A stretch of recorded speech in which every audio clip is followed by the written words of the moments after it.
So hello everyone, hope you are doing well and high in your spirits. Dharmakshetra पर आपका स्वागत है। Mains 2025 के क्लासेस के सीरीज में आज हम parliamentary privileges and immunities discuss करने जा रहे हैं।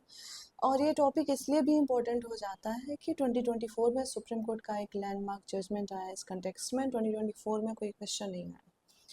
2026 पीपल जो 2026 अटेम्प्ट की तैयारी कर रहे हैं, एक्सपेक्टेड है कि आप मेंस की तैयारी कर रहे हो। इस समय आप सब टॉपिक्स को डिटेल में एनालाइज कर रहे हो, आपके नोट्स बन रहे हो और सारी चीज़ें हो रही हो, आप आंसर लिख रहे हो।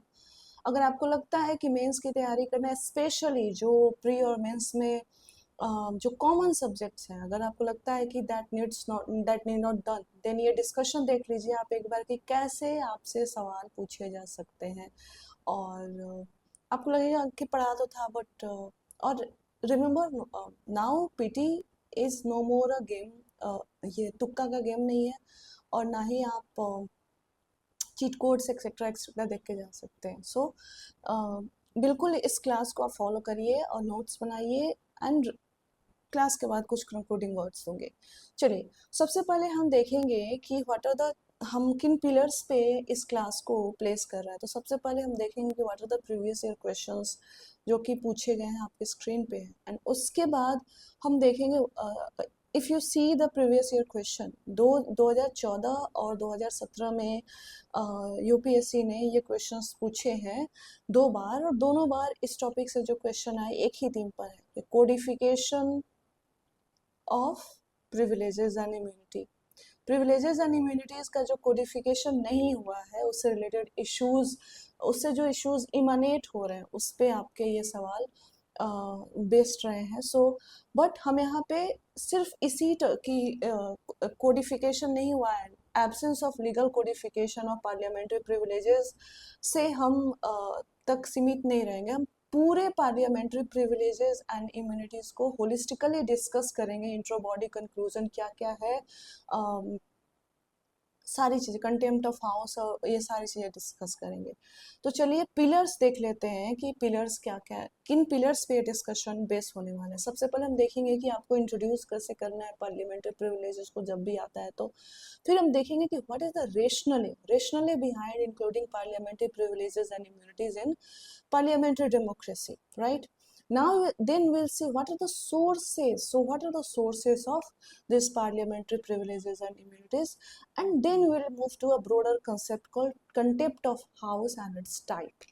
ठीक है, उसके बाद हम देखेंगे कि parliamentary what is the breach of parliamentary privileges, parliamentary privileges का ब्रीच क्या होता है और इस प्रोसेस क्या है इससे डील करने के, पार्लियामेंट्री प्रिविलेजेस के ब्रीच से, और इसके कंसिक्वेंसेस क्या क्या हो सकते हैं। ये अपने आप में एक मेंस का सेपरेट क्वेश्चन बनता है, बट ये इसी का एक ब्रॉडर टॉपिक है दैट हैज़ बीन इंक्लूडेड। यहाँ से प्रीलिम्स में आपके सवाल आने के बड़े चांसेस हैं। उसके बाद हम रिलेटेड कोर्ट जजमेंट्स देखेंगे, जिसमें हम केशव सिंह केस देखेंगे, पीवी नरसिम्हा राव केस देखेंगे, एंड लास्ट ईयर 2024 का सेन केस है कुछ, जस्ट सीता सोरेन केस देखेंगे। उसके बाद हम देखेंगे कि what are the issues arising from the ये प्रिविलेजेस और एंड इम्यूनिटीज के फंक्शनिंग में, व्हाट आर द इश्यूज, या फिर जो कोडिफिकेशन नहीं हुआ है उसमें उसकी वजह से क्या क्या इश्यूज हैं, and will give you some statutory solutions.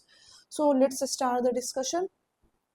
अगर बात करें इंट्रोडक्शन की, तो देखिए इंट्रोडक्शन आपको पता है कि 3 तरीके से आप कर सकते हैं।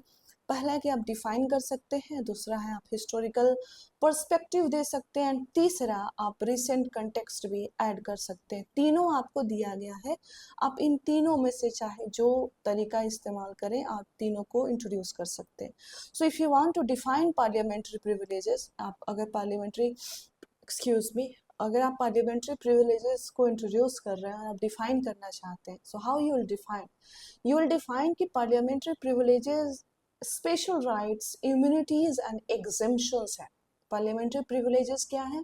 Special rights, immunities and exemptions हैं, और ये किन को दिए गए हैं? दीज आर गिवन टू और enjoyed by the member of parliament and state legislatures individually and collectively. So parliamentary privileges क्या है? Special rights, immunities and exemptions जो कि मेंबर ऑफ पार्लियामेंट और state legislature individually and collectively enjoy करते हैं इस किस कॉन्स्टिट्यूशन के किस आर्टिकल के अंदर, article 105 and 194 of the constitution. जब भी आप डिफाइन करें, इंश्योर कीजिए कि पॉलिटी एंड कॉन्स्टिट्यूशन के क्वेश्चंस में रिलेवेंट कॉन्स्टिट्यूशनल प्रोविजन जो एग्जामिनर है ना उसके सामने सीधे इंट्रोडक्शन में डाल दीजिए। ये आपके पूरे एग्जामिनर के माइंड में आपका एक अलग इम्प्रेशन छोड़ता है और आपके आने वाले आर्गुमेंट्स का एक एग्जामिनर के माइंड में एक पॉजिटिव एक्सपेक्टेंसी होती है कि नहीं, this candidate is going to give me something better, something classic. ठीक है, so coming back to your definition, parliamentary privileges, special rights, immunities, exemptions that are enjoyed by member of parliament and state legislature. कैसे? Individually या फिर collectively. किस article के अंदर? Article 105, 194 of the constitution. साथ ही साथ ये ऐड कर देंगे कि this privileges are essential to ensure the independence and effective functioning of the legislature without interference from the executive और जुडिशरी या फिर यानी अदर ब्रांचेज ऑफ गवर्नमेंट के अनड्यू इंटरफेरेंस के बिना जो लेजिस्लेचर है अपने फंक्शनिंग को इंडिपेंडेंट और इफेक्टिव तरीके से एग्जीक्यूट कर सके, इसलिए जरूरी है ये प्रिविलेजेस, इसलिए इसेंशियल है। So this is how you are going to define the parliamentary privileges. अगर हम हिस्टोरिकल पर्सपेक्टिव की बात करें कि no I want to introduce from historical perspective, so अगर पार्लियामेंट्री प्रिविलेजेस की ओरिजिन को ट्रेस करते हैं तो हमें मिलता है कि 16th और 17th सेंचुरी के during 16th and 17th century monarchy, Britain में मोनार्की है, राइट? तो मोनार्की और हाउस ऑफ कॉमन्स के बीच में काफ़ी प्रोलॉन्ग्ड स्ट्रगल चला था और उसी प्रोलॉन्ग स्ट्रगल का रिजल्ट है this parliamentary privileges. So parliamentary privileges owe their origin to British Parliament, right? What were the reasons to develop this parliamentary privileges in 16th and 17th century? तब इन 16th and 17th century ही ये realise हो गया था कि royal interference से legislatures को protect करने के लिए इट इज़ इम्पोर्टेंट कि उनका फ्रीडम ऑफ स्पीच इंश्योर किया जाए, अरेस्ट से प्रोटेक्शन प्रोवाइड किया जाए, सो दैट उनको इंटरनल प्रोसीडिंग्स को रेगुलेट करने की राइट दिया जाए, सो दैट कि लेजिस्लेचर्स अपने बिना किसी इंटरफेरेंस, बिना किसी फियर और फेवर के अपने ड्यूटीज़ को एक्सिक्यूट कर सके। सो this is the historical perspective. अगर रिसेंट कंटेक्स्ट से आप इंट्रोड्यूस करना चाहते हैं तो जैसा कि हमने पहले भी डिस्कस किया है कि last year in March 2024 supreme court ने एक लैंडमार्क जजमेंट 7 जज की कॉन्स्टिट्यूशन बेंच थी, namely Sita Soren versus union of India. आप सीता सोरेन केस भी लिख सकते हैं, इट विल सफाइस। तो Sita Soren versus union of India के केस में यूनानिमस डिसीजन दिया था और कहा था कि acts of bribery will not fall within constitutional immunities, यानी कोई लेजिस्लेटर अगर ब्राइबरी के लिए अक्यूज है तो उसको ये जो प्रिविलेजेस हैं दैट विल बेसिकली, प्रिविलेजेस क्या है? कॉन्स्टिट्यूशनल इम्यूनिटीज है फ्रॉम सर्टेन एक्ट्स। तो ये जो कॉन्स्टिट्यूशनल इम्यूनिटीज यानी प्रिविलेजेस हैं ये ब्राइबरी के केस में अवेलेबल नहीं होंगे। सो सीता सोरेन केस में कोर्ट ने basically PV Narasimha Rao judgment 1998 को ओवर रूल किया था और क्लियरली कहा था that privileges are confined to necessary acts for legislative functions and not for criminal conduct like bribery. So Sita Soren case में सुप्रीम कोर्ट ने पीवी नरसिम्हा राव का जजमेंट को ओवररूल करते हुए क्लियर किया है कि जो प्रिविलेजेस हैं ये कलेक्टिव लेजिस्लेटिव फंक्शंस के लिए अवेलेबल है, ना कि क्रिमिनल कंडक्ट के लिए प्रोटेक्शन है, ये आप याद रखेंगे। सो हमने इंट्रोडक्शन 3 तरीके से देख लिया। अब हम देखेंगे कि व्हाट इज द रेशनल, यानी what is the purpose, what is the need of including this privileges and immunity in the parliamentary democracy of India. क्या जरूरत है कि इस तरह की प्रिविलेजेस एंड इम्यूनिटीज लेजिस्लेचर्स पे कन्फर किया जाए? जस्ट एक्सक्यूज मी।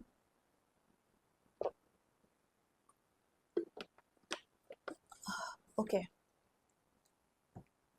सो अगर फर्स्ट रेशनली की बात करें तो first and foremost is that to ensure legislative independence, legislatures के इंडिपेंडेंस को इंश्योर करना कहाँ से, from external pressure, external pressures किससे, एग्जीक्यूटिव एंड जुडिशरी से during discharge of their official duties.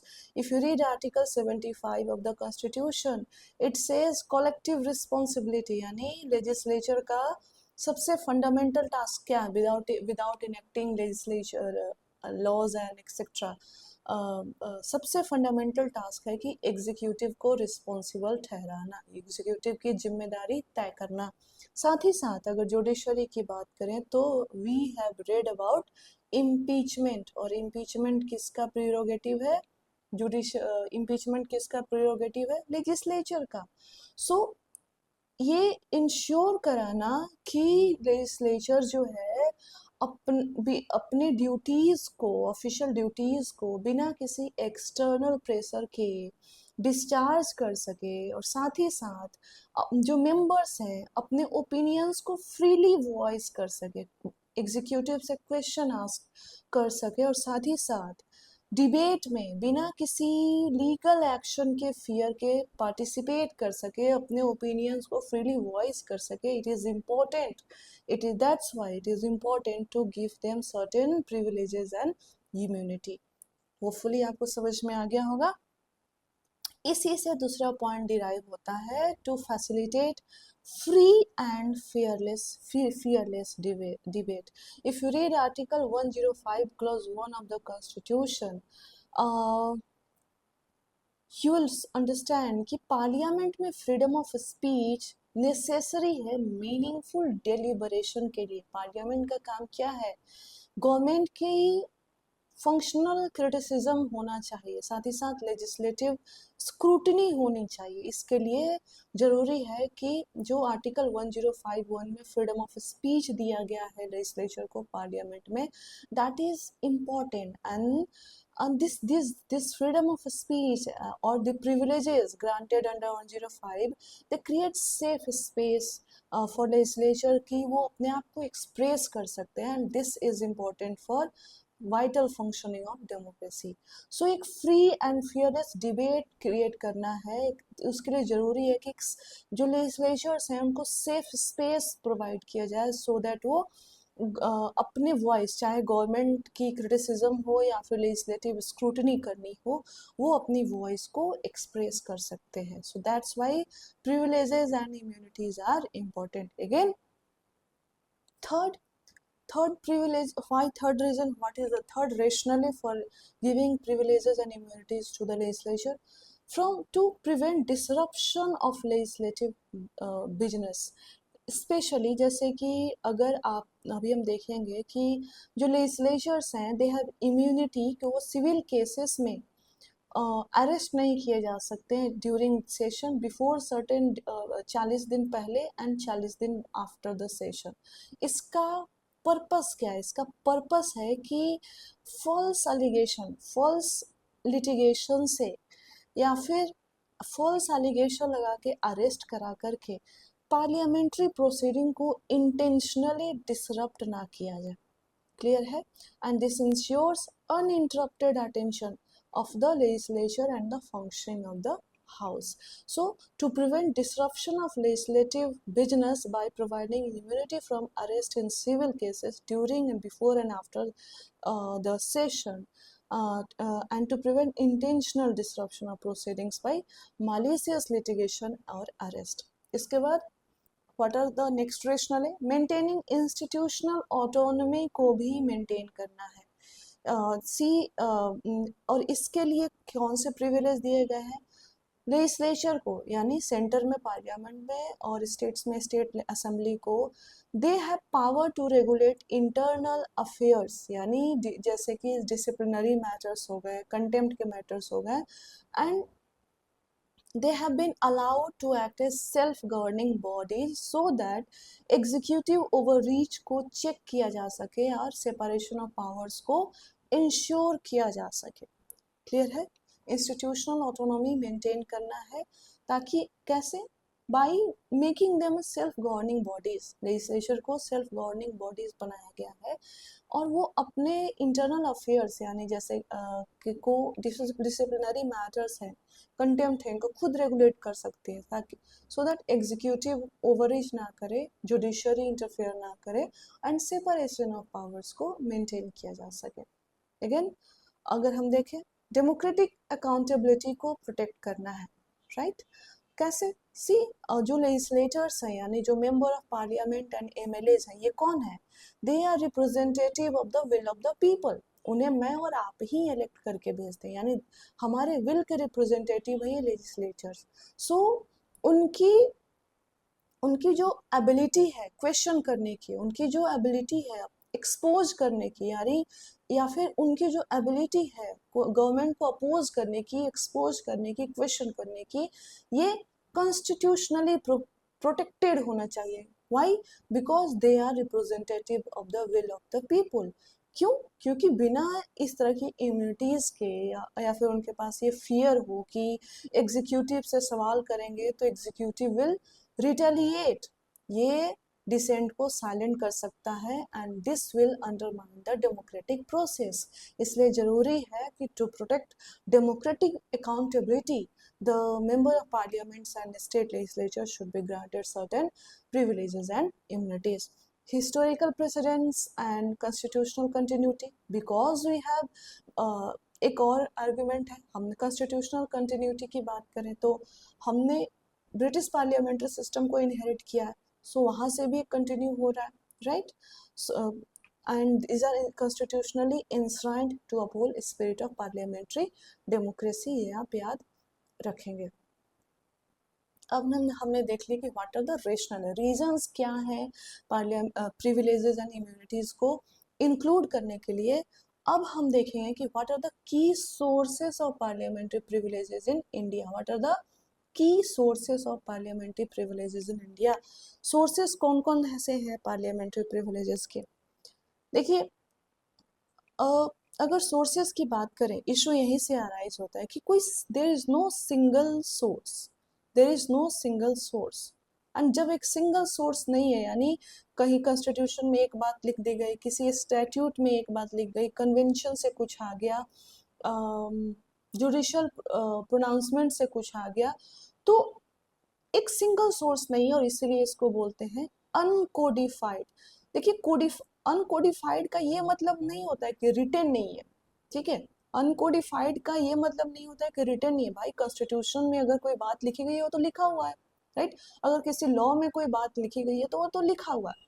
तो अनकोडिफाइड का मतलब ये नहीं है कि रिटन नहीं है। अनकोडिफाइड का मतलब होता है कि एक जगह लिखनी है, सिंगल सोर्स नहीं है, सिंगल जगह पे कंसोलिडेटेड नहीं है। सो अनकोडिफाइड का ये मतलब होता है। सो अगर हम सोर्सेस की बात करें पार्लियामेंट्री प्रिविलेजेस एंड इम्यूनिटीज की, तो बहुत सारे हमने देखा, जैसे पहला हो गया कॉन्स्टिट्यूशन, उसके बाद लॉज हो गया, फिर कन्वेंशंस हो गया, judicial pronouncements and of course parliamentary rules, that is rules of procedure and conduct of business of the house. So सबसे पहले बात करें कॉन्स्टिट्यूशन ऑफ इंडिया की, आर्टिकल 105 एंड 194 याद रखिएगा, ये अपीयर हुए थे इंट्रोडक्शन में ही। 105 जो है पार्लियामेंट के लिए एप्लीकेबल है, 194 स्टेट लेजिस्लेचर के लिए एप्लीकेबल है।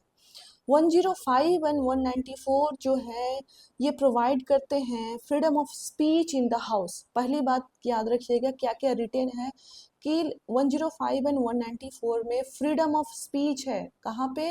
हाउस में, याद रखना, freedom of speech in the house, पहला ये है। दूसरा क्या है?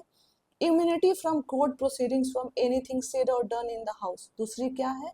इम्यूनिटी फ्रॉम कोर्ट प्रोसीडिंग से, याद रखेंगे आप, from anything said and done in the house. दो इम्यूनिटीज, दो प्रिविलेजेस को 105 एंड 194 में एक्सप्लिसिटली लिखा गया है और इसके बाद जो लिखा गया है वहां से इशू अराइज होता है।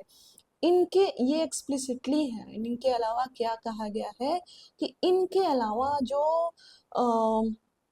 जो भी हाउस ऑफ कॉमन्स जो है अदर प्रिविलेजेस इंजॉय करते थे, वो कंटिन्यू रहेगा अनटिल डिफाइंड बाय पार्लियामेंट। और प्रॉब्लम ये है, आयरनी ये है कि ये आज तक यही कंटिन्यू रह रहा है, यानी पार्लियामेंट ने इसको डिफाइन किया ही नहीं है। सो ये जो अनटिल डिफाइंड बाय पार्लियामेंट है ये बहुत ही वेग है, बहुत ही ब्रॉड है, यानी कुछ क्लैरिटी नहीं है, कुछ कंटूर्स इसके फिक्स नहीं है, ठीक है, ओपन एंडेड है, क्योंकि ये डिफाइंड नहीं है, that's why there is an issue. So ये तीन बातें लिखी गई हैं 105 में एंड 194 में, याद रखिएगा। और ये जो थर्ड क्लॉज है कि power to legislate on and enjoy all other privileges as house of parliaments until defined by parliament, तो यहाँ से सारे इश्यूज इमानेट होते हैं। सेकेंड, तो फर्स्ट तो हो गया constitution of India source 105 and 194। Second क्या हो गया, पार्लियामेंट की अपनी प्रोसीडिंग्स है, हमने देखे पार्लियामेंट्री रूल्स, यानी rules of procedure and conduct of business. ये हर हाउस का अपना रूल होता है। टू, हमने अभी ऊपर डिस्कस किया था कि जो हाउस क्या है, सेल्फ रेगुलेटिंग बॉडी है, यानी हाउस के पास इंटरनल अफेयर्स को रेगुलेट करने की अथॉरिटी है। So rules of procedure and conduct of business भी सोर्स है। रिलेटेड टू जो डिसिप्लिनरी प्रोसीडिंग्स होते हैं, ब्रीच ऑफ प्रिविलेज कैसे होता है, मेंबर्स के कंडक्ट से रिलेटेड बात होती है। So rules of procedure and conduct of business में आपको पता चलता है कि अगर प्रिविलेज का ब्रीच हुआ है तो प्रिविलेज प्रोसीडिंग कैसे इनिशिएट हो सकता है, या फिर अगर हाउस का कंटेम्प्ट हुआ है तो कंटेम्प्ट ऑफ हाउस को कैसे एड्रेस कर सकते हैं। So first source of privileges क्या है, constitution of India, and second source of privileges क्या है, rules of procedure and conduct of business. इसके अलावा बात करें तो थर्ड सोर्स हमने देखा था कन्वेंशंस एंड प्रेसिडेंट्स, कन्वेंशंस। सो चलिए कन्वेंशंस पे चलते हैं। सो बेसिकली कन्वेंशंस की बात करें तो इनका ओरिजिन कहाँ है, ब्रिटिश पार्लियामेंट्री ट्रेडिशंस से इनका ओरिजिन है, हाउस ऑफ कॉमन्स की, and these are also evolved through practice, custom and rulings of presiding officers, ये याद रखेंगे, ठीक है। जैसे कि स्पीकर का जो पावर है to expel a member for unruly conduct और to decide on privilege motion, देखते हैं अगर आप पार्लियामेंट्री प्रोसीडिंग्स को फॉलो करते होंगे तो कभी बहुत बार ऐसा होता है कि मेंबर्स को कुछ दिनों के लिए या कुछ सेशंस के लिए हाउस के प्रोसीडिंग से एक्सपेल कर दिया जाता है। तो ये जो पावर है, ये जो प्रिविलेज है, ये कॉन्स्टिट्यूशन से नहीं आया है, ये कहाँ से है, कन्वेंशन और प्रेसिडेंट से आया है। सो याद रखेंगे। स्टैट्यूटरी लॉज की बात करें कि कुछ लॉज है जहाँ पे भी कुछ स्टैट्यूट्स हैं जो इनडायरेक्टली और डायरेक्टली प्रिविलेजेस को इम्पैक्ट करते हैं, जैसे कि कंटेम्प्ट ऑफ कोर्ट्स एक्ट 1971। अब आप कहेंगे कि ये तो कोर्ट के कंटेम्प्ट की बात कर रहा है, बट क्योंकि कोर्ट का कंटेम्प्ट क्या है ये डिफाइंड है, तो लेजिस्लेटिव कंटेम्प्ट क्या होगा, इसको ये डिफरेंशिएट, जुडिशियल कंटेम्प्ट और लेजिस्लेटिव कंटेम्प्ट में क्या डिफरेंस है, यहाँ से हम contempt of court act 1971 help करता है। याद रखेंगे कंटेम्प्ट ऑफ कोर्ट एक्ट 1971 किस में हेल्प करता है, जुडिशियल और लेजिस्लेटिव कंटेम्प्ट में क्या डिफरेंस है उसको डिफाइन करने में। और parliament prevention of disqualification act 1959 के हमने ऑफिस ऑफ प्रॉफिट्स में भी पढ़ा था कि parliament prevention of disqualification of 1959 ये ऑफिस ऑफ प्रॉफिट को डिफाइन करता है, और एक तरह से ऑफिस ऑफ प्रॉफिट को डिफाइन करके ये इनडायरेक्टली प्रिविलेजेस से रिलेट करता है। तो याद रखेंगे स्टैट्यूटरी लॉज में किनका एग्जांपल देंगे, contempt of courts act 1975 and parliament prevention of disqualification act 1959। Parliament prevention of disqualification act office of profit को डिफाइन करके इनडायरेक्टली प्रिविलेजेस से रिलेट करता है। हमने देखा था judicial decisions are also the source of the parliamentary privileges. तो हम देखेंगे कि टाइम एंड अगेन दो कोर्ट्स जो है वो हेजिटेंट होते हैं to interfere in the proceedings of the house और matters of the house, but time and again courts ने क्रूशियल रोल प्ले किया है in interpreting and defining the scope and limits of the privileges. For example याद रखेंगे आप Keshav Singh case 1965 का landmark case है, जहाँ पे कोर्ट ने क्लैरिफाई किया था over judicial review of privilege actions. Limited judicial review court ने यहाँ पे कहा था, दो ग्राउंड्स है कि जो ये जो प्रिविलेज एक्शन अगर माला फिडे हो, ये आगे देखेंगे हम, या फिर ये अनकॉन्स्टिट्यूशनल हो। ठीक है, दो ग्राउंड्स है जहाँ पे जहाँ पे प्रिविलेज एक्शन को का जुडिशियल रिव्यू हो सकता है। सो लिमिटेड जुडिशियल रिव्यू है। Secondly, PB Narasimha Rao case 1988, अब तो ये ओवर रूल हो चुका, लेकिन आपको 1998 आपको पता होना चाहिए कि इसमें कोर्ट ने कितनी बड़ी गलती की थी। यहाँ पे कोर्ट ने कहा था कि अगर वोटिंग के दौरान ब्राइबरी का अलिगेशन है किसी मेंबर ऑफ पार्लियामेंट या स्टेट लेजिस्लेचर के मेंबर पे, तो उस मेंबर पे कोई प्रोसिक्यूशन नहीं होगा, क्योंकि ये जो ब्राइबरी का एक्शन है ये प्रिविलेज के अंदर आता है। So this was very infamous के judgement of the court, and this has been overruled in Sita Soren case. So court ने यहाँ पे क्लैरिफाई किया है कि bribery by legislature is not protected by privilege. ये आप याद रखेंगे। सो हमने सोर्सेस देख लिया, रेशनल देख लिया, डिफिनीशन देख लिया। डिफिनीशन में इंट्रोडक्शन देख लिया। इंट्रोडक्शन में हमने क्या क्या देखा, डिफिनीशन देखा, हिस्टोरिकल पर्सपेक्टिव भी देखा, और साथ ही साथ हमने क्या देखा, रिसेंट कंटेक्स्ट देखा। देखिए, हम अब प्रिविलेजेस पढ़ रहे हैं, इम्यूनिटीज पढ़ रहे हैं, तो इसका एक ब्रॉडर सब टॉपिक है कंटेम्प्ट ऑफ द हाउस। हम देखेंगे कि कंटेम्प्ट ऑफ द हाउस क्या होता है और इसके टाइप्स क्या होता है, तो आपको समझ में आएगा कि ब्रीच ऑफ पार्लियामेंट्री प्रिविलेजेस तब आपको समझ में आएंगे। So what is the contempt of the house? अगर पार्लियामेंट्री प्रिविलेजेस के कंटेक्स्ट में बात करें तो कोई एक्ट जो कि हाउस के या फिर इसके मेंबर्स के अथॉरिटी, डिग्निटी और फंक्शनिंग को इम्पीड करती है या फिर ऑब्स्ट्रक्ट करती है, इसको कंटेम्प्ट ऑफ द हाउस कहते हैं। कंटेम्प्ट ऑफ द हाउस क्या है? एनी एक्ट जो कि मेंबर्स के या फिर हाउस के फंक्शनिंग, अथॉरिटी एंड डिग्निटी को ऑब्स्ट्रक्ट करती है और इम्पीड करती है, it comes under contempt of the house. और याद रखेंगे कि ये जो कंटेम्प्ट ऑफ द हाउस है, it can occur with in the house और आउटसाइड द हाउस। ठीक है, हाउस जब भी बात करूं तो मैं हाउस की बात मतलब parliament at centre and legislative assembly और एंड लेजिस्लेटिव काउंसिल, पार्लियामेंट में लोकसभा एंड राज्यसभा। क्लियर है? What is contempt of the house? Emphasize कर रही हूँ, जितना ज्यादा समझेंगे उतना इजिली रिमेम्बर होगा। क्लियर है? ये कोई एक्ट, ये एक्ट कहाँ हो सकता है? विद इन और आउटसाइड द हाउस। कोई एक्ट जो हाउस या फिर इसके मेंबर्स की फंक्शनिंग, अथॉरिटी और डिग्निटी को इम्पीड करता है या ऑब्स्ट्रक्ट करता है, that act will constitute as contempt of the house.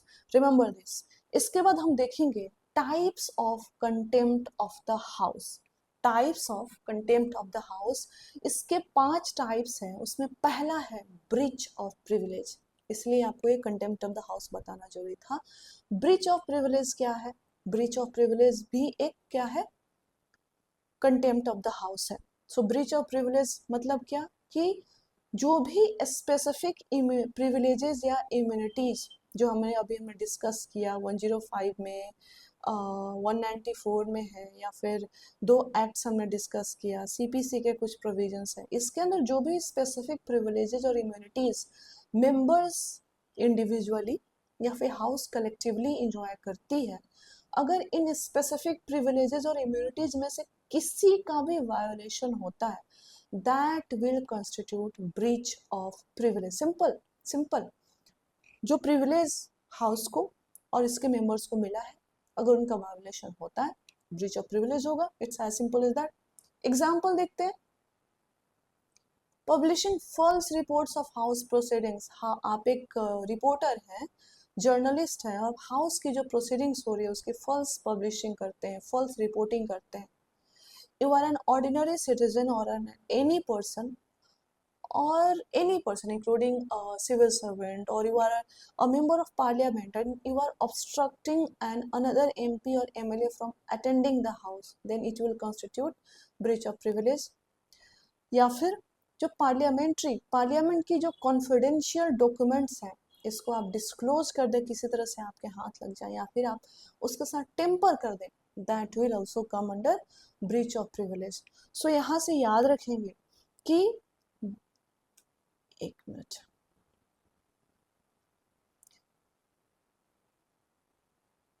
This is breach of privilege. ये क्या है? ब्रीच ऑफ प्रिविलेजेस है। बट कंटेम्प्ट ऑफ हाउस की बात करें तो this is contempt of house, क्योंकि कंटेम्प्ट हाउस हमने यहाँ देखा, कंटेम्प्ट ऑफ हाउस का एक टाइप है ब्रीच ऑफ प्रिविलेज, जो कि अभी हम आगे देखेंगे। ठीक है, सो ब्रीच ऑफ प्रिविलेज सबसेट है, कंटेम्प्ट ऑफ हाउस एक बड़ा सेट है। यहाँ से एक चीज और भी बात समझ में आती है कि everything that constitute breach of privilege constitutes contempt of house, यानी हर वो चीज जो ब्रीच ऑफ प्रिविलेज के अंदर आ रही है वो कंटेम्प्ट ऑफ हाउस होगी, लेकिन वाइसे वर्सा नहीं है। यानी हर वो बात जो कंटेम्प्ट ऑफ हाउस के अंदर है वो ब्रीच ऑफ प्रिविलेज नहीं होगी, ये आप याद रखेंगे। अब कंटेम्प्ट ऑफ हाउस की और भी टाइप्स है जिसको हम फटाफट देखेंगे। जनरल कंटेम्प्ट, इंटरनल कंटेम्प्ट और external contempt and contempt through disobedience of the house hold, ये फटाफट हम देखेंगे। जनरल कंटेम्प्ट क्या होगा?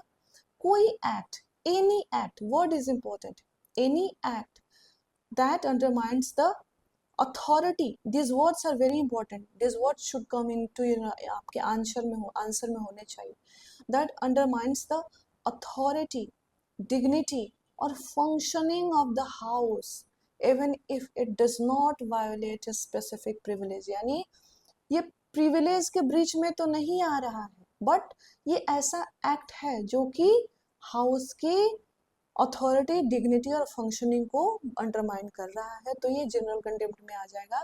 फॉर एग्जाम्पल, आप हाउस के या फिर इसके मेंबर्स को इंसल्ट कर रहे हैं, हाउस आपको समन्स भेज रही है, आप उसको डिसओबे कर रहे हैं, या फिर पार्लियामेंट्री कमिटीज के साथ कोऑपरेट करने से आप रिफ्यूज कर दे रहे हैं, ये ब्रीच ऑफ प्रिविलेज में नहीं आएगा, but this act are undermining the authority, dignity and functioning of the house, इसलिए जनरल कंटेम्प्ट में आएगा। अब हम इंटरनल कंटेम्प्ट की बात कर लेते हैं। इंटरनल कंटेम्प्ट यानी कंटेम्प्ट बाय मेंबर्स, जो पार्लियामेंट के मेंबर्स हैं उनके द्वारा, दैट इज ये कैसे हो सकता है? कोई भी मिसकंडक्ट हो या फिर disorderly behaviour by a member of the house. Internal contempt मतलब घर की बात, और घर की बात यानी कंटेम्प्ट कौन कर रहा है? घर के लोग कर रहे हैं, दैट इज मेंबर्स, यानी वो मिसकंडक्ट कर रहे हैं या फिर डिसऑर्डरली बिहेवियर कर रहे हैं। एग्जाम्पल, आप अनपार्लियामेंट्री लैंग्वेज का यूज कर रहे हैं, अनपार्लियामेंट्री लैंग्वेज का यूज कर रहे हैं, rules of procedure and conduct of business को वायोलेटिंग कर रहे हैं, हाउस की प्रोसीडिंग को रिपीटेडली डिसरप्ट कर रहे हैं। ठीक है, जो आप देखे होंगे वेल में चले जाते हैं प्लाकार्ड लेकर के और हाय जो भी करते हैं, नारे वाले के लगाते हैं, जो भी प्रोटेस्ट का एक तरीका है, बट अगर रिपीटेडली प्रोटेस्ट जो है एक मुखौटा बन जाए, in the garb of protest आप कुछ इन्वेस्टेड इंटरेस्ट अपना सर्व करना चाहें, देन यहाँ पे this will come under contempt by member, और एक कौन डिसाइड करता है? प्रिजाइडिंग ऑफिसर, याद रखेंगे आप। Now come to external contempt. External contempt क्या है? That is contempt by outsider, हमारे, आप सब, आपके और हर वो लोग जो मेंबर ऑफ हाउस के बाहर हैं। सो acts, ऐसे acts those are committed by the outside of the house but still affects its dignity. For example, journalist अगर डिबेट्स, पार्लियामेंट में जो डिबेट हो रही है, जर्नलिस्ट उसको डिस्टॉर्टेड तरीके से पब्लिश करता है, यानी जो ऑथेंटिसिटी है डिबेट का उसको डाइल्यूट होता है, तो फिर ये कंटेम्प्ट में आएगा। मेरे आप जैसे सिटीजन्स या फिर ऑफिशियल्स, ये पार्लियामेंट्री कमिटीज इनको समन्स भेज रही है और हम रिस्पॉन्ड कर दें, से रिफ्यूज कर दें, कंटेम्प्ट में आएगा। अगर आप अपने एमपी और एमएलए को पब्लिकली थ्रेट कर रहे हैं तो भी ये कंटेम्प्ट में आएगा। लास्टली कंटेम्प्ट, पांचवा जो टाइप है कंटेम्प्ट ऑफ हाउस का, contempt through disobedience of the house, यानी हाउस के ऑर्डर्स का और डायरेक्टिव का विलफुली डिसओबीडियंस कर रहे हैं, तो ये भी कंटेम्प्ट में आएगा। यानी अगर हाउस की किसी कमेटी ने गवर्नमेंट ऑफिशियल से रिपोर्ट रिक्वेस्ट किया है और गवर्नमेंट ऑफिशियल नहीं सबमिट कर रहा, it will constitute A comment, sorry contempt. और अगर कमेंट, देखिए कमेंट से याद आया कि यस, आपके जो भी इश्यूज हो, आप कहीं कोई डाउट हो डिस्कशन में या फिर कुछ भी हो, please do write. Whenever I get time I try to respond it. आप जितना क्लियर कमेंट, आपके जो भी इश्यूज हैं, आप उसको जितना क्लियर आप लिखेंगे, जितनी क्लैरिटी से मैं आपके इश्यूज को समझूंगी, उतनी ही क्लैरिटी से आपको आपका रिस्पॉन्स एक ही रिप्लाई में आपको मिल जाएगा। सो कोशिश करिएगा कि जो भी इश्यूज अराइज हो रहे हैं कमेंट करिए और उनको क्लियरली कन्वे करिए। अगर मान लीजिए कि आप लिखते हैं कि please help me in 2026 attempt, कैसे हेल्प करूं? सो मैं किस तरीके से आपको हेल्प करूं? सो ये भी आप स्पेसिफाई कर सकते हैं। जैसे 94 एंटी डिफेक्शन लॉ में एक कमेंट था, बड़ा अच्छा क्लियर कमेंट था, तो मुझे समझ में आ गया कि अच्छा बच्चा को कहाँ इशू हो रहा है। सो इस तरह से अपनी बातों को क्लियर रखिए और क्लियरली रखिए। एंड अगेन आप अपने क्रिटिकल कमेंट्स में लिख सकते हैं, criticism is always welcome, you know. Dharmakshetra is all about democracy. So हमने कंटेम्प्ट थ्रू डिसोबीडियंस भी देख लिया, तो हमने देखा कि there are 5 types, there are 5 types of contempt of house. 1 2 3, this is 4 and rest is 5, 1 2 3 4 and जो खाली जगह है वो 5 कंस्टिट्यूट हो जाएगा। और इस कंटेम्प्ट ऑफ हाउस में ब्रीच ऑफ प्रिविलेज एक कंटेम्प्ट है, याद रखेंगे आप। अब हम आते हैं, हमने पार्लियामेंट्री प्रिविलेजेस देखे, उनका डिफिनेशन, बैकग्राउंड, रिसेंट कंटेक्स्ट देखा, सोर्स देखा, रेशनल देखा। अब हम देखेंगे कि पार्लियामेंट्री प्रिविलेजेस का ब्रीच कैसे होता है, ब्रीच ऑफ पार्लियामेंट्री प्रिविलेजेस को आप कैसे डिफाइन करेंगे। सो आर्टिकल 105 एंड 194 के अंदर जो भी पार्लियामेंट मेंबर ऑफ पार्लियामेंट और मेंबर ऑफ पार्लियामेंट या फिर हाउस को जो special rights and immunities grant की गई है, उन राइट्स को अगर कोई भी इंडिविजुअल या फिर अथॉरिटी उन राइट्स का वायोलेशन होता है, और सिर्फ वायोलेशन तक सीमित नहीं है, इस एक्ट का कंसिक्वेंस क्या है कि जो लेजिस्लेचर है उसकी फंक्शनिंग, अथॉरिटी, डिग्निटी और इंडिपेंडेंस को इस एक्शन से ये कंसिक्वेंस आना चाहिए कि आपके इस एक्शन से आप 105 एंड 194 में जो राइट्स एंड इम्यूनिटीज दिए गए हैं उसको वायोलेट करते हैं। This is the first part. And second part should be कि इस वायोलेशन से क्या होना चाहिए कि जो हाउस है या फिर इसके मेंबर्स हैं उनकी फंक्शनिंग, उनकी अथॉरिटी, उनकी डिग्निटी और इंडिपेंडेंस क्या होना चाहिए, अंडरमाइन होना चाहिए। तो ये पूरा जो है द 2 स्टेप्स, ये first and step, second step क्या कहलाएगा, ब्रीच ऑफ पार्लियामेंट्री प्रिविलेज कहलाएगा। याद रखेंगे आप। एग्जाम्पल भी है, preventing A member of parliament from attending the house. This is the act. आप प्रिवेंट कर रहे हैं एक एमपी और एमएलए को हाउस को अटेंड करने से, लेकिन इसका कंसिक्वेंस क्या, इसका कंसिक्वेंस यहाँ आना चाहिए कि हाउस की फंक्शनिंग में आप ऑब्स्ट्रक्शन कर रहे हैं, हाउस की डिग्निटी को अंडरमाइन कर रहे हैं, हाउस की इंडिपेंडेंस को सबोटेज करने की कोशिश कर रहे हैं। जैसे कमिटी के समन्स को आप डिफाई कर रहे हैं, हाउस की डिग्निटी और अथॉरिटी को। अब इससे क्या कर रहे हैं, हाउस आपको या फिर कमिटी समनिंग कर रही है और आप कंटिन्यूअसली इसको डिफाई कर रहे हैं, हाउस की आप क्या कर रहे हैं, डिग्निटी अथॉरिटी को क्वेश्चन कर रहे हैं। अगर आप फॉल्स रिपोर्ट या फॉल्स रिपोर्टिंग पब्लिश करते हैं, राइट करते हैं डिबेट्स के, आप क्या कर रहे हैं, हाउस की डिग्निटी को क्वेश्चन कर रहे हैं, हाउस की अथॉरिटी, डिग्निटी को सबोटेज करने की क्वेश्चन कर रहे हैं। So this will come under breach of parliamentary privilege. So breach of parliamentary privileges में क्या होना चाहिए, एक तो एक्शन होना चाहिए। एक्शन क्या कि 105 एंड 194 में जो भी है प्रिविलेजेस एंड इम्यूनिटीज हैं, इसका क्या हो, वायोलेशन हो। सो this is the first step. अब इस स्टेप का एक कंसिक्वेंस भी होना चाहिए। सेकेंड स्टेप क्या कि इस एक्शन से हाउस की इंडिपेंडेंस, अथॉरिटी, डिग्निटी, फंक्शनिंग क्या होनी चाहिए, या फिर इसके मेंबर्स की कंप्रोमाइज होनी चाहिए। It's as simple as that. So अब ये ब्रीच ऑफ प्रिविलेज हो गया। अब ब्रीच ऑफ प्रिविलेज तो हो गया, अब इसका आगे का क्या, how to deal with breach of privilege. So there is a process and ये प्रोसेस कहाँ पे दिया गया है, rules of procedure and conduct of business में दिया हुआ है। Process to deal with breach of privilege, ये आपका पीटी का भी क्वेश्चन है। सो आप देख रहे हैं कि अगर आप मेंस के लिए कंप्रीहेंसिवली पढ़ते हैं तो कैसे आपका प्रीलिम्स तैयार होता जाता है। सो इसको आप डिटेल में पढ़ लीजिएगा, मैं आपको एक फ्लो चार्ट के थ्रू समझाती हूँ कि सबसे पहले तो ब्रीच ऑफ प्रिविलेज का जो प्रोसेस है वो कहाँ पे दिया हुआ है। सो रूल्स ऑफ प्रोसीजर में दिया हुआ है। अब रूल्स ऑफ प्रोसीजर में क्या कहा गया है, मल्टी स्टेज प्रोसेस है। पहला स्टेज है कि इसके लिए एक प्रिविलेज मोशन रेज करना होगा। क्या करना होगा, प्रिविलेज मोशन रेज करना होगा। और ये प्रिविलेज मोशन कोई भी मेंबर, एनी मेंबर, वर्ड इंपॉर्टेंट है, any member can raise privilege motion. और ये प्रिविलेज मोशन किसको जाएगा, प्रिजाइडिंग ऑफिसर को जाएगा।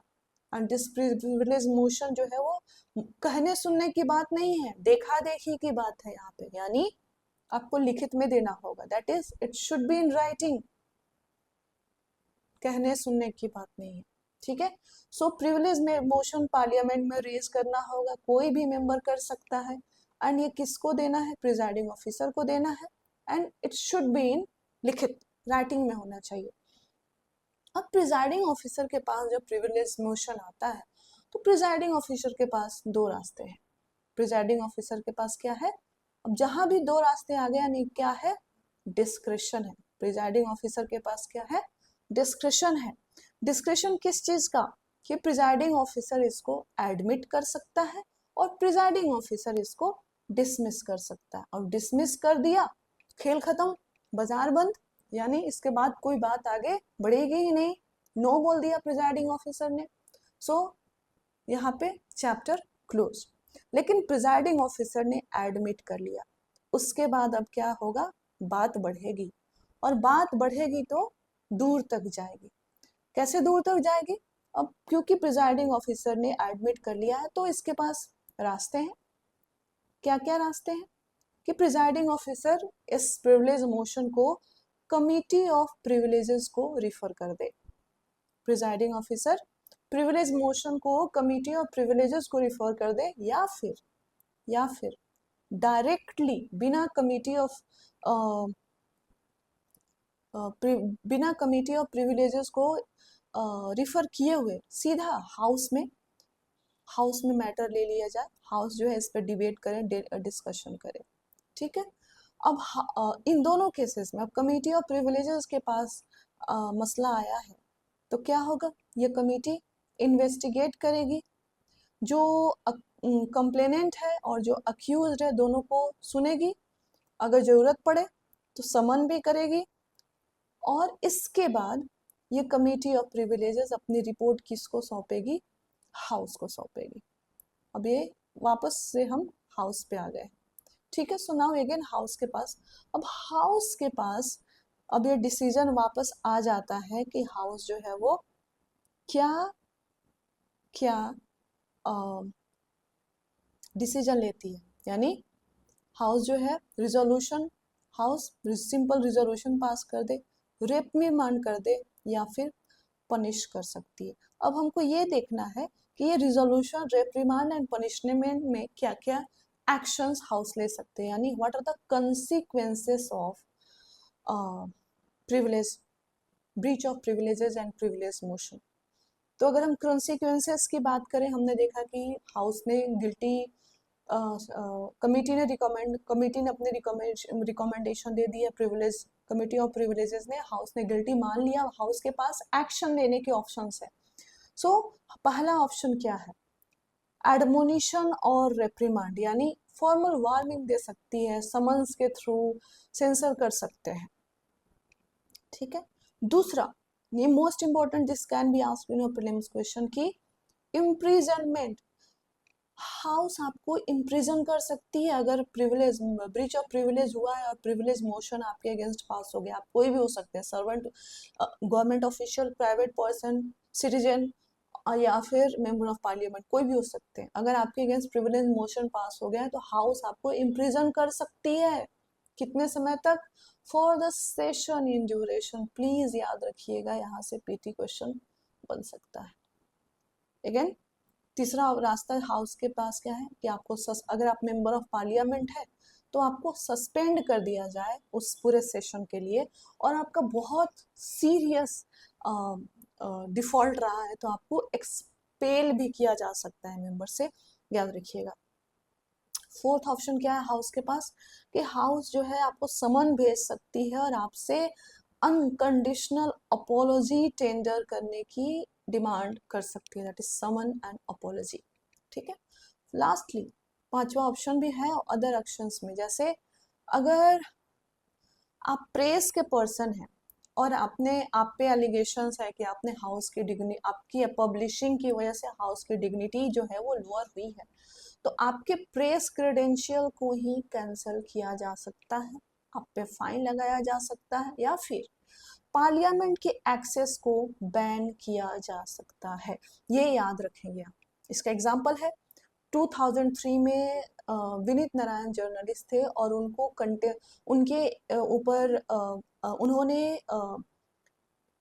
उन्होंने मेंबर ऑफ पार्लियामेंट के ऊपर ब्राइबरी और करप्शन के एलिगेशंस लगाते हुए काफी रिपोर्टिंग की थी और उनके ऊपर ये ब्रीच ऑफ प्रिविलेज का मोशन चला था और ये पास भी हुआ था। सो उनपे कंटेम्प्ट एंड रिप्रिमांड लगा था, यानी हाउस उनको फॉर्मल वार्निंग एंड सेंसर भी दिया गया था। ये आप रखेंगे। सो this is all about privilege, breach of privilege, ये सारी बातें आप याद रखेंगे। इसके बाद अब हम आते हैं कि what are the issues associated with breach of privilege. हमने इतना डिस्कस कर लिया है, ये आपको समझने में बड़ी आसानी होगी। What are the issues associated with parliamentary privileges and immunities. सबसे पहला जो है वो लैक ऑफ कोडिफिकेशन है। देखिए आगे बढ़ने पर चलिए इसको बता देते हैं। पहले लैक ऑफ कोडिफिकेशन है। हमने देखा कि 105 एंड 194 में हमने दो बातें देखी थी, और तीसरा था कि privileges shall continue to be those of house of commons until defined by law, यानी हाउस ऑफ कॉमन्स के जो प्रिविलेजेस थे at the time of commencement of the constitution, they shall continue until parliament enact law. लेकिन parliament ने आज तक कोई law नहीं बनाया, तो there is a lot of ambiguity, there is a lot of inconsistency, and there is a discretionary use of by legislature. Example Vineet Narayan case हमने देखा, right? So lack of codification से ये सारे इश्यूज आ रहे हैं। सिटीजन्स को भी नहीं पता कि क्या बोल दे और ये कंटेम्प्ट ऑफ द हाउस और ब्रीच ऑफ प्रिविलेज में आ जाए, है ना। लेजिस्लेचर उसको भी नहीं पता कि क्या परमिसिबल है क्या नहीं है, तो काफी एम्बिग्यूटी है। अब देखिए हमने दो क्वेश्चंस देखे थे बिगिनिंग में, 2014 और 2017 में दो क्वेश्चन आए हैं, और दोनों क्वेश्चन किस पे बेस है? कोडिफिकेशन नहीं है, और इसकी वजह से क्या इश्यूज आ रहे हैं। ठीक है, अब देखिए पहला तो हमने डायरेक्ट इश्यूज डिस्कस कर लिया कि एम्बिग्यूटी, इनकंसिस्टेंसी, डिस्क्रिप्शन जो भी हो रहा है, विनीत नारायण का भी एग्जाम्पल दे देंगे। अब देखिए कोई भी इशू अब क्या है, इसकी वजह से क्या हो रहा है, क्योंकि एम्बिग्यूटी है, मिसयूज का पोटेंशियल है, और फंडामेंटल राइट्स हमने देखा कि सिटीजन्स को ही नहीं पता है, हम कुछ भी बोल देंगे वो ब्रीच ऑफ प्रिविलेज में आ जाएगा, हमारे अगेंस्ट वो प्रिविलेज मोशन चला देंगे और हम पता नहीं हमको जेल में भी डाल सकते हैं। तो हमारे पास फंडामेंटल राइट्स का कन्फ्लिक्ट आ रहा है। क्यों कन्फ्लिक्ट आ रहा है? क्योंकि हमें पता ही नहीं है, क्लैरिटी ही नहीं है कि क्या प्रिविलेज कॉन्स्टिट्यूट करेगा क्या नहीं करेगा, यानी कोडिफिकेशन की वजह से, लैक ऑफ कोडिफिकेशन, हमारे पास क्लैरिटी नहीं है। और जहां फंडामेंटल राइट्स के साथ कंफ्लिक्ट आएगा वहां पे जुडिशरी का इन्वॉल्वमेंट आना ही आना है, और जुडिशरी वर्सेस लेजिस्लेटिव टेंशन। अब जुडिशरी का इन्वॉल्वमेंट होना ही होना है क्योंकि फंडामेंटल राइट्स, हमारे फंडामेंटल राइट्स का कंफ्लिक्ट हो रहा है, लेकिन जुडिशरी के पास स्ट्रेस है या फिर कह लीजिए लिमिटेशन है सेपरेशन ऑफ पावर्स का, कि जुडिशरी जो है रिलक्टेंट रहती है बिकॉज ऑफ दिस प्रिंसिपल कि वो प्रिविलेज के मैटर में इंटरफेयर भी नहीं करना चाहती है, बट साथ ही साथ जुडिशरी को फंडामेंटल राइट प्रोटेक्ट भी करना है, सो ताकि लेजिस्लेटिव ओवररीच को चेक किया जा सकते। और इसके रिलेटेड केसेस लिख देंगे आप, और इसके बाद फिर आप इनइक्वालिटी बिफोर लॉ लिख देंगे, एम्बिग्यूटी लिख देंगे।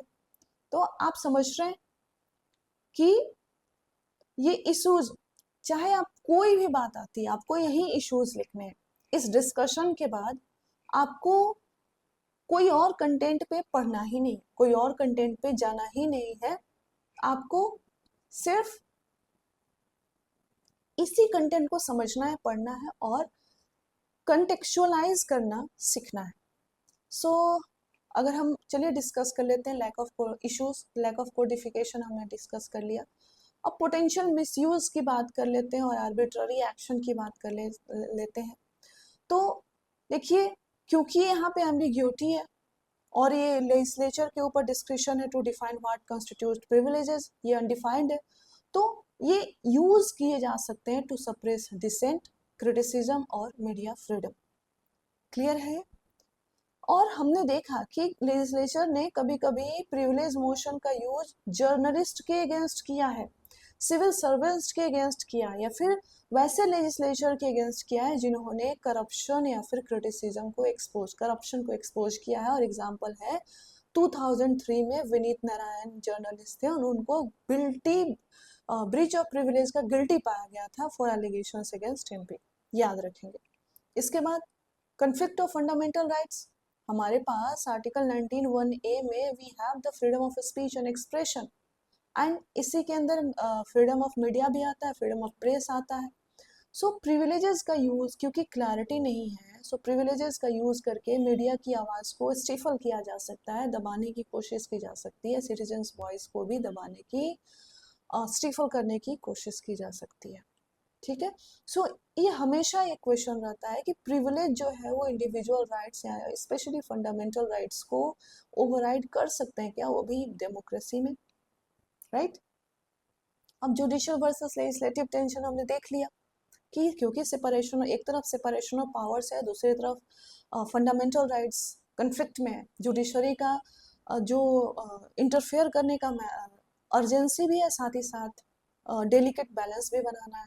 तो कोर्ट ने टाइम टू टाइम कुछ प्रोनाउंसमेंट्स दिए हैं, जैसे केशव सिंह केस में कोर्ट ने कहा था कि judicial review is permissible in case of mala fide और अनकॉन्स्टिट्यूशनल प्रिविलेज एक्शन। अगर प्रिविलेज एक्शन मतलब कि ब्रीच ऑफ प्रिविलेज से पनिशमेंट, अगर ब्रीच ऑफ प्रिविलेज से किसी को पनिश किया जाता है और ये पनिशमेंट अनकॉन्स्टिट्यूशनल, ये पूरा जो भी है अनकॉन्स्टिट्यूशनल या फिर मालाफाइड है, तो जुडिशियल रिव्यू को परमिट किया जा सकता है।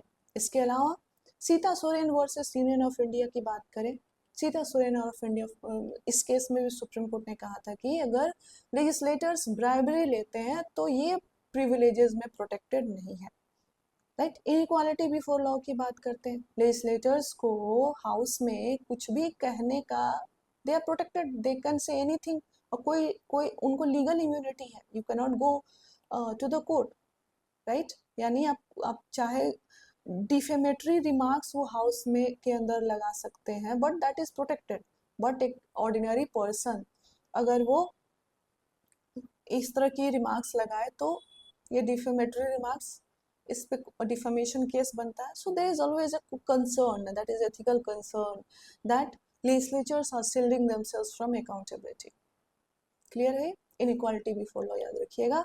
And because there is ambiguity, there is no clarity, there is ambiguity in the use of a scope of clear, because it is not defined, जैसे कि बड़े बड़े वर्ड्स हैं, acts in the exercise of legislative function, acts essential for legislative work। now what are the acts, ये act से defined नहीं है, so it leads to subjective interpretation, और subjective interpretation किसका? हाउस का। so याद रखेंगे आप।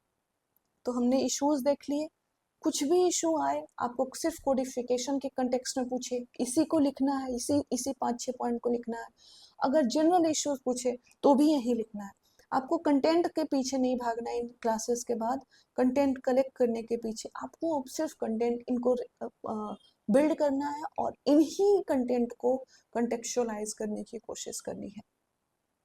Lastly let's discuss what are the reform suggestions, and I always say कि अपने रिफॉर्म, अब रिफॉर्म सजेशंस हो गया, वे फॉरवर्ड हो गया, सॉल्यूशन हो गया, what needs to be done, कुछ भी आए यही आपको लिखना, कुछ भी आए यही आपको लिखना। क्वेश्चन स्पेसिफिक हो कोडिफिकेशन के कंटेक्स्ट में तो भी यही सोल्यूशन देना है, क्वेश्चन स्पेसिफिक हो जनरल इश्यूज के कंटेक्स्ट में तो भी आपको यही देना है।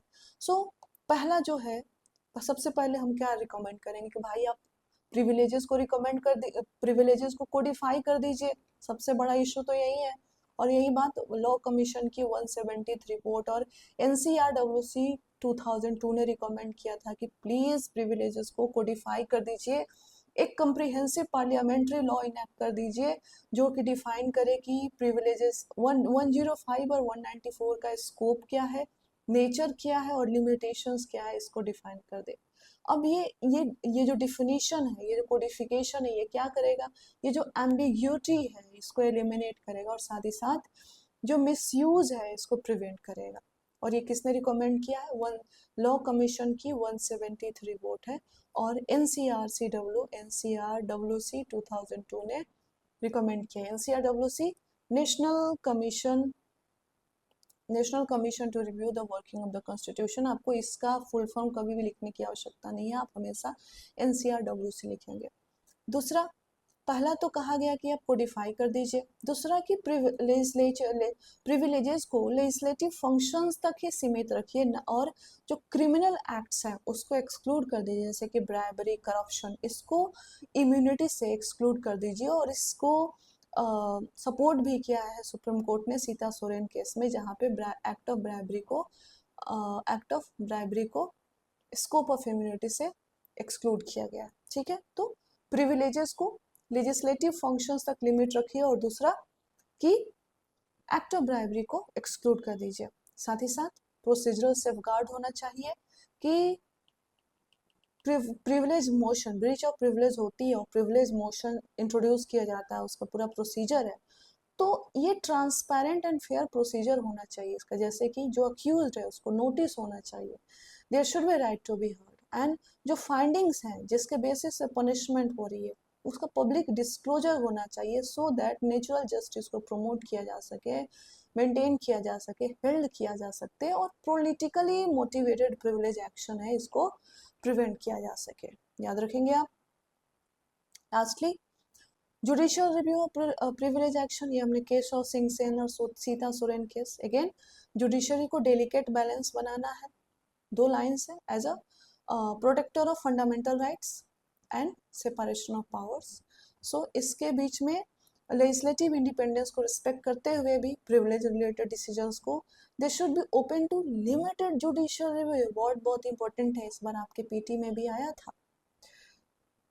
जहां अगर लिमिटेड हटा दें, इसका मतलब क्या है, इसका मतलब है कि किसी भी ग्राउंड पे आप क्वेश्चन कर सकते हैं, लिमिटेड मतलब कि ग्राउंड डिफाइंड है। अगेन फंडामेंटल राइट्स के साथ बैलेंसिंग जरूरी है, दैट इज पार्लियामेंट्री प्रिविलेजेस को पार्ट 3 के सबसर्विएंट कर दिया जाए, ऐसा आप रिकमेंड कर सकते हैं। जो कमिटी ऑफ प्रिविलेजेस है उसको स्ट्रेंथन किया जाए, इसको कैसे स्ट्रेंथ कर सकते हैं कि इसको बाईपार्टीशन किया जाए, लिमिटेड। अब बाईपार्टीशन करने के लिए आप सजेशन देंगे लिमिटेड टेन्योर होना चाहिए, प्रोसीजरल रूल्स बाइंडिंग होना चाहिए, पब्लिक एक्सेस हो रिपोर्ट्स का, और एक इससे क्या होगा, अकाउंटेबिलिटी होगा। ठीक है, तो इस तरह से जब आप आर्गुमेंट्स देंगे तो एग्जाम मतलब ये एक तरह से आपका एक नॉलेज बेस दिखाता है। देखिए जो जनरली लोग लिख देते हैं कि रिकमेंड करेंगे strength the role of committee of privileges, but अगर ये नहीं है यहाँ पे कि हाउ